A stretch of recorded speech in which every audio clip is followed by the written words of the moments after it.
Luiz Bate apareceu como uma das promessas do jornalismo da Record e ocupa uma posição grande dentro da emissora. Apresenta o Cidade Alerta, programa policial que é transmitido todos os dias durante as tardes. Mais do que um apresentador, ele se tornou uma figura muito polêmica, envolvido em vários casos famosos. Vamos tratar de alguns deles no vídeo de hoje.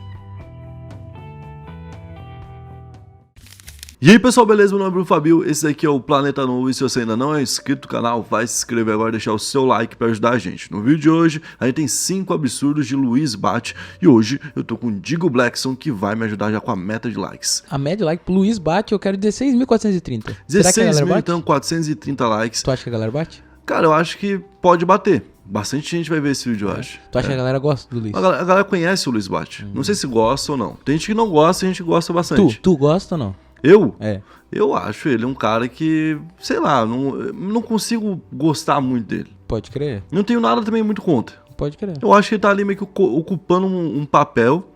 Mas eu gostava muito mais do Marcelo Rezende, por exemplo. Que vinha do Linha Direta, aí já tinha meio que esse passado, assim, que dava uma casca, né? O da Atena é aquilo lá desde sempre. Entendeu? Aí o Luiz Bate parece um cara meio sorridente, assim. Aí parece que tá deslocado de vez em quando, porque tem um dente bem branco. Pidei baixo. Mas isso aí não é um defeito. Isso aí é só um negócio que eu vejo lá e falo assim, não é a mesma coisa. Então, tipo, não é meu apresentador favorito. Se fosse pra ver um negócio desse aí também, não sei se eu ia ver. O que eu ia ver? Eu acho que eu prefiro mais a linha ali do Linha Direta. Eu achava massa o Linha Direta. Era um documentário ali e tudo mais. Dava mais medo também. Que dava mais tempo de trabalhar em cima. Porque o Luiz Bate trabalha muito no ao vivo e por isso também acontece muita coisa pesada no programa dele. Porque são coberturas de crimes e crimes hediondos na maioria das vezes. Na quinta posição a gente já vai falar sobre isso, né? Uma vítima que tinha sido executada, uma pessoa que tinha acabado de ser então assassinada, né? Tava sendo tratada pelo programa do Luiz Bate como agiota. Isso tinha acontecido lá em São Paulo e a repórter então estava fazendo a cobertura da matéria, falando sobre essa vítima e dando a notícia como certa de que ele era um agiota, né? Então os familiares da vítima na hora se revoltaram com isso. A repórter inclusive chegou a falar que eles estavam revoltados e que o motivo seria a afirmação, né, de que o cara era agiota, mas que eles tinham informação de que realmente precisava de dinheiro a juros e tudo mais. E um rapaz chegou a interromper falando que eles estavam falando merda, falando que eles estavam falando coisas que não se devia, né? E a postura do Bate naquele momento foi falar que a repórter estava sendo atrapalhada. Só que vamos tentar ler todo o contexto, né? A gente tem uma família que perdeu uma pessoa, certo? E tá no momento de luto. Esse momento acabou de acontecer, agora, nesse momento. Então, o jornalismo no local está fazendo a cobertura de uma pessoa que faleceu. E está falando sobre um possível motivo, que é uma suspeita. No máximo vai ser uma suspeita, porque não tem condenação ainda. E nada que comprove ainda aquilo que a jornalista em si está falando no momento. Então você não pode falar afirmando que realmente a pessoa é agiota. Você tem que falar, olha, a polícia tem uma linha de investigação que aponta que talvez ele seja um agiota, certo? Então por conta disso, a filha do homem chegou aí pro ao vivo para falar e ela falou, cara, meu pai acabou de falecer, não tô vendo um pingo de respeito. De onde vocês tiraram isso que meu pai é agiota, né? Não sei de onde vocês tiraram isso. E o Luiz Bate, ele chegou a falar que ia processar aquele cara que tinha falado que tava falando merda, certo? Falou, a Record vai processar você, não sei o que, tal. Aí foi pro intervalo, quando voltou, ele falou assim, eu peço desculpa pela abordagem como agiota, a gente vai tratar ele como suspeito. Aí ele falou, mas se fosse um outro repórter mais esquentado, ia levar pra polícia. Ou seja, ele falou, tô poupando vocês ainda, tá ligado? E nunca foi provado que realmente esse cara é um agiota, né? Inclusive, eu vi algumas... Cara, tem alguns erros, assim, bem bizarros no programa do Cidade Alerta. Eu vi, por exemplo, um cara que falaram que tava fugindo da polícia porque ele passou por um sinal vermelho. Aí o cara comentando embaixo, esse carro é do meu pai, era o meu pai, ele não viu que o sinal tava vermelho e passou. Ele já fez e tinha uma matéria em cima do vídeo falando que o cara tava passando sinal vermelho e que era um bandido e não sei o que papapá e não sei. E aí eu não sei quem que chega a fazer uma produção fake dessa, porque provavelmente não é na maldade, deve receber informação, mas quem dá essa informação é uma fonte não confiável, né? Eles deveriam então anular essa fonte.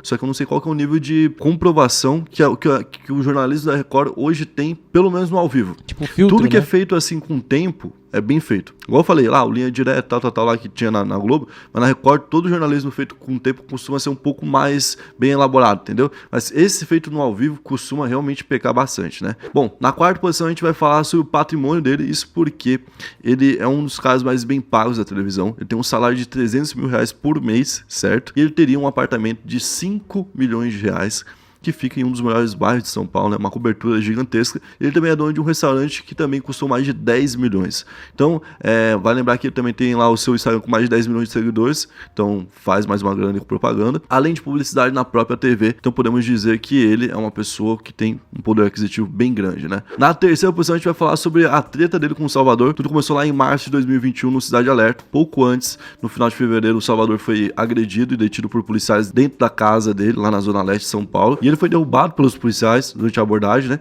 Levou um mata-leão e depois foi preso. Muita gente não questionou a detenção nem nada do tipo, né? Questionou mais a abordagem que rolou e o motivo dele ter sido retirado de dentro de casa, porque ele não saiu de dentro de casa e não existia um mandado. E sem o mandado, não tem como a polícia fazer essa prisão, então. A polícia alegou que houve uma aglomeração na frente da casa e nessa aglomeração eles pararam. Quando foram falar com o pessoal, teve então uma resistência. Essa resistência gerou um desacato e aí com o desacato houve então a intenção de prisão, onde eles foram até o Salvador.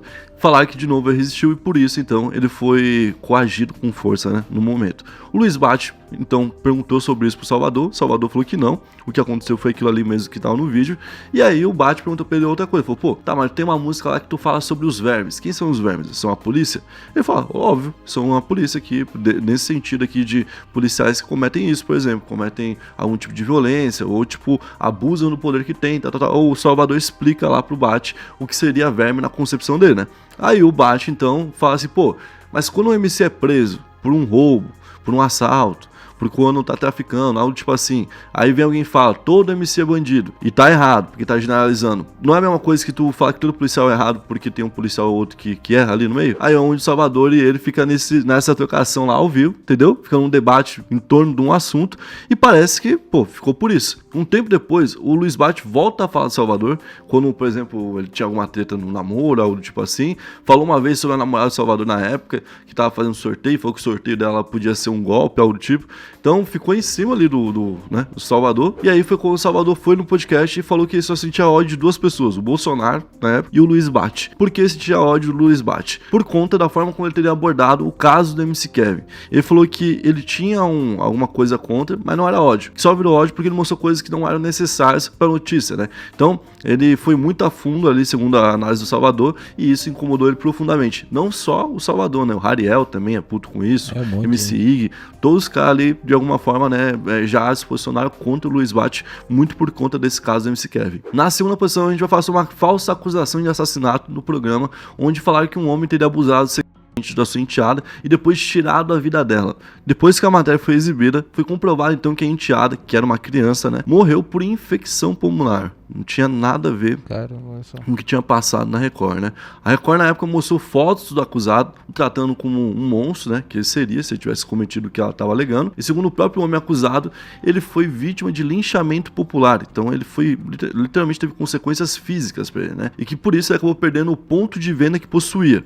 Então, ele tinha um ponto de venda, perdeu a chance de trabalhar porque não podia botar nem mais a cara na rua, né? A Record acabou com a vida dele ali naquele momento através do programa do Cidade Alerta. E a emissora falou que não fez nada de errado. Se defendeu falando que não era ilícito porque a polícia afirmava que ele era um suspeito do crime e por isso ela podia noticiar, né? Mas ela teve uma narrativa já definida, ela teve um lado tomado desde o início contra o cara, colocando realmente o cara como um culpado já, né, pelo crime, que era um crime hediondo. E quando o crime foi comprovado que não tinha acontecido, né, não tinha mais volta, porque você não consegue mais atingir todas as pessoas que foram atingidas da primeira vez com um pedido de desculpa, uma retratação, né? Então a Record foi obrigada a pagar ali 50 mil reais pra ele num processo, mas não sei se vale a pena, né? Pô, até hoje deve ter gente que passa por ele e acredita, pô. Na primeira posição a gente vai falar sobre o anúncio de uma morte ao vivo que rolou no programa do Bate também. No programa dele, então, ele informou uma mãe que sua filha tinha sido executada pelo namorado dela. Ela era a Marcela, de 21 anos, que vivia um relacionamento abusivo e estava desaparecida há alguns dias já.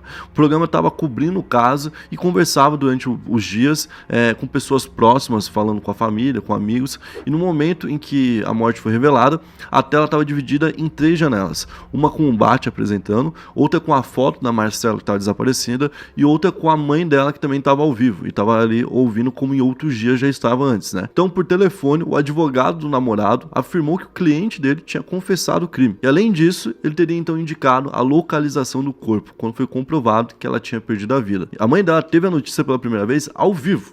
Mano, olha com que isso, doideira, a reação dela foi um desespero total. Ela começou a gritar. E logo depois que ela gritou, ela desmaiou. E tudo estava sendo transmitido ao vivo, né? E aí então a exibição foi interrompida. E ela foi atendida, teve uma ajuda médica e tudo mais.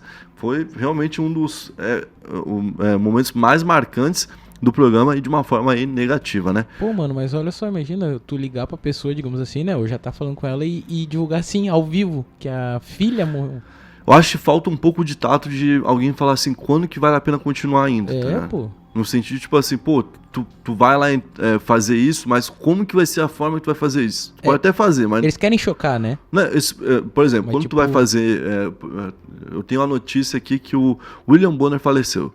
Aí eu primeiro tenho que avisar toda a família dele, certo? Claro. E aí depois eu dou a notícia. Sim. Então, existe uma ética por trás de tudo isso, que tem que ser mantida, porque se ela não é respeitada, ela pode causar até novas vítimas. Sim. Essa mulher poderia ter um infarto ao vivo, e aí a Record ia ter um outro processo milionário, se é que já não teve com esse caso aqui, né? Bom, esse foi o vídeo de hoje, eu espero que vocês tenham gostado da forma como a gente abordou o tema. Se você curtiu, vai deixar o seu like, vai comentar alguém que você quer ver nos 5 absurdos. Valeu, é nóis!